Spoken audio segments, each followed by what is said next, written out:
अस्सलाम वालेकुम दोस्तों। उम्मीद है सब खैरियत से होंगे। मैं हूं आपका मेजबान और आप सुन रहे हैं राज की रात स्टूडियो। आज की कहानी कुछ अलग है क्योंकि ये कहानी डर से भी ज्यादा राजोनहान से भरी है। कहते हैं कुछ बातें वक्त के साथ मिट जाती हैं, लेकिन कुछ अनरूह निशम वक्त के साथ और भी बेचैन हो जाती हैं। दोस्तों, दुनिया एनाबेल को जानती है। वो बदनाम गुड़िया जो एक शैतानी रूह से बंधी थी, लेकिन बहुत कम लोग जानते हैं कि उसकी एक बहन भी थी। एक ऐसी रूह जो खामोशी में जिंदा थी, जो सालों से बस इंतजार कर रही थी अपने वक्त का। उसका नाम था इजाबेल। कहानी शुरू होती है अमेरिका के पुराने शहर कनेक्टिकट पैलेस से। वहां एक कलेक्टर रहता था, जोनाथन रीव्स। जोनाथन को अजीब और पुरानी चीजों का शौक था। ऐसा शौक जो इंसान को अंधेरे में ले जाता है। वो चर्च की पुरानी वस्तुएं, क्रॉस और गुड़िया इकट्ठा करता था। एक दिन उसे एक नीलामी में एक पुराना लकड़ी का बक्सा मिला, धूल और जालों से ढका हुआ। बक्से पर लिखा था, Vatican storage, do not open.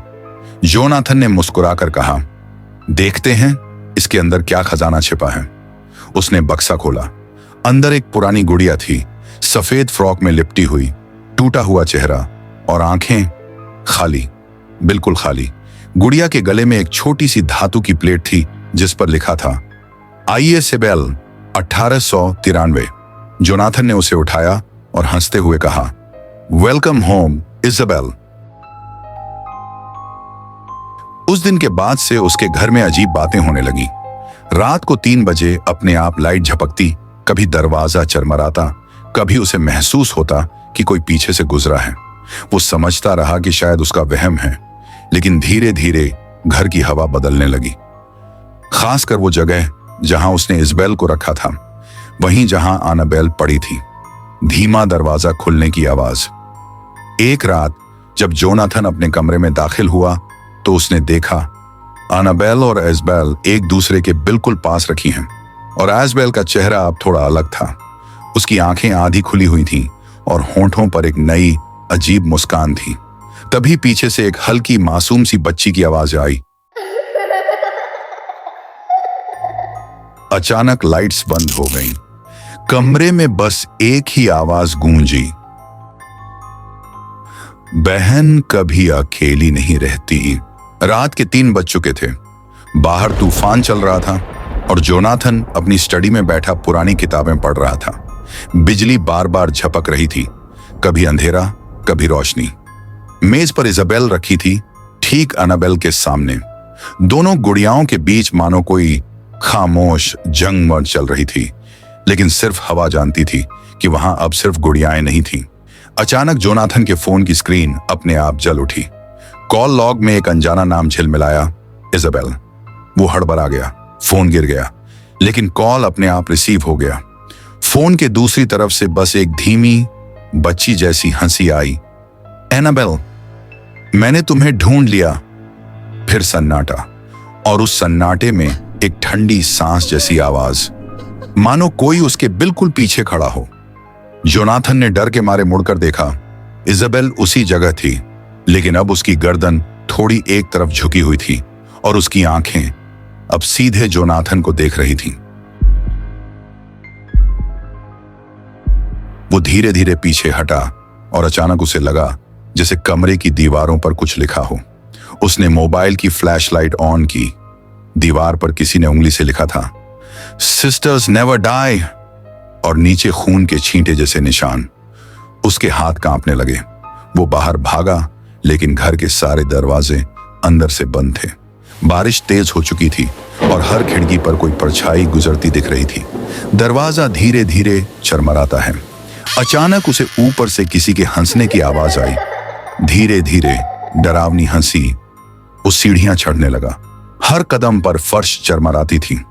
ऊपर के कमरे का दरवाजा खुला था। वो अंदर गया और वहां उसने कुछ ऐसा देखा जिससे उसकी रूह तक कांप गई। एनाबेल और इजाबेल दोनों गुड़ियाएं अब फर्श पर रखी थीं और उनके बीच में जली हुई मोमबत्तियां थीं। दीवार पर खुद ब खुद कुछ लिखा जा रहा था, जैसे किसी अदृश्य हाथ से। तुमने एनाबेल को बंद किया, अब इजाबेल सबको खोल देगी। अचानक एक झोंका आया, मोमबत्तियां बुझ गईं और कमरे में अंधेरा छा गया। उस अंधेरे में बस इजाबेल की फुसफुसाहट गूंजी, अब मेरी बारी है। फिर अचानक तेज आवाज, कांच टूटने की। जोनाथन चिल्लाया, लेकिन कोई सुनने वाला नहीं था। उसका घर जो कभी शांत था, अब किसी और की पनाहगाह बन चुका था। उस रात जोनाथन के घर से किसी के चीखने की आवाज आई थी और अगले दिन पड़ोसी कहते हैं वो घर खाली न्योमन था, लेकिन खिड़की में कोई गुड़िया खड़ी थी जो किसी को देख रही थी। मैं वापस आ गई हूं। कभी कभी हम सोचते हैं कि बुरा बस वो होता है जो दिखे, लेकिन हकीकत में सबसे खतरनाक वो चीज होती है जो मानो दिखती नहीं, बस महसूस होती है। जोनाथन को गुजरे 3 दिन हो चुके थे।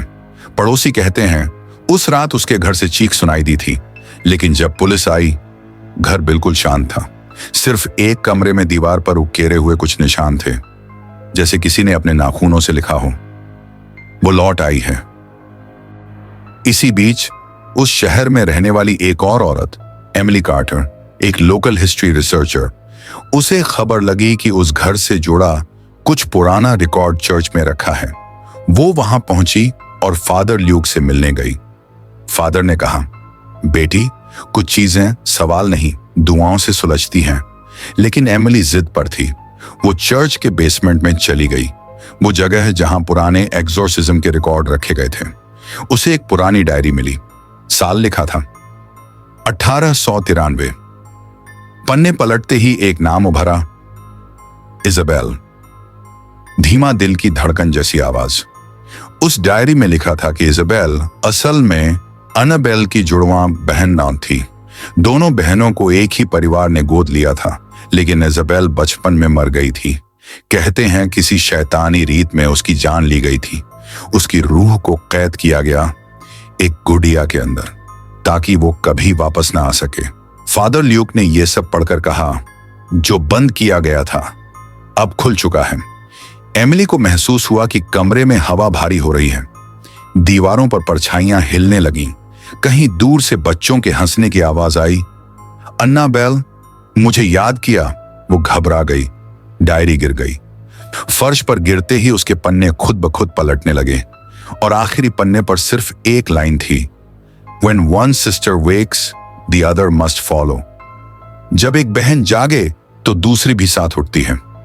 एमिली ने तुरंत चर्च से निकलने की कोशिश की, लेकिन बेसमेंट का दरवाजा अपने आप बंद हो गया। अंधेरे में इजाबेल की परछाई दिखाई दी।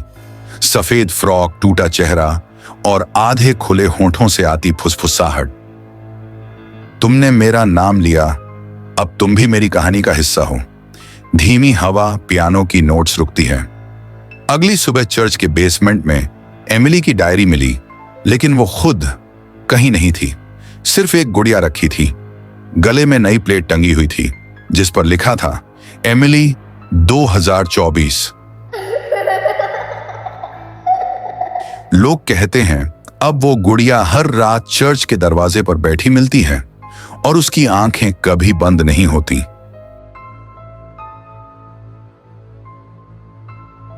रात का वक्त था, वही घर जहां जोनाथन गायब हुआ था।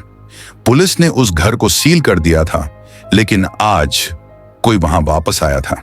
एक जर्नलिस्ट रायन कूपर, जो डरावनी जगहों पर डॉक्यूमेंट्री बनाता था, वो कैमरा लेकर अंदर चला गया।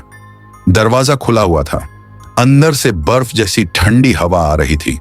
रायन ने अपने माइक में बोला, ये वही घर है जहां जोनाथन रीव्स लापता हुआ था और कहा जाता है कि यहां एक गुड़िया खुद चलती है। उसने कैमरा ऑन किया तो लेंस में एक पल को कुछ दिखा।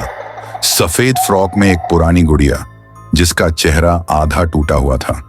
रायन ने फ्लैशलाइट उठाई, लेकिन जैसे ही रोशनी उस गुड़िया पर पड़ी, वो गायबनीन हो गई। बस हवा में एक हल्की आवाज गूंजी, तुम्हें भी लिखा गया है। रायन ने घबराकर पीछे देखा। दीवार पर शीशा लगा था और शीशे पर किसी ने उंगली से लिखा था, वेलकम रयान। उसके हाथ से कैमरा गिर गया। वीडियो में आवाजें आने लगीं। स्टैटिक के बीच में एक चेहरा उभरा, इसाबेल का। उसकी आंखें लाल चमक रही थीं और होंठ हिल रहे थे, लेकिन आवाज किसी और की थी। एनाबेल ने मुझे कैद किया था, लेकिन अब मैंने उसे ढूंढ लिया है। बैकग्राउंड, धीमी हार्ट बीट, हवा तेज होने लगती है। अचानक कमरे के कोने में एक और गुड़िया दिखी। वो थी एनाबेल। दोनों गुड़ियाओं के बीच से एक तेज रोशनी निकली, जैसे दो रूहें टकरा गई हों। कमरा हिलने लगा, दीवारों पर दरारें पड़ने लगीं और हवा में एक ही आवाज गूंज रही थी, सिस्टर्स नेवर डाई।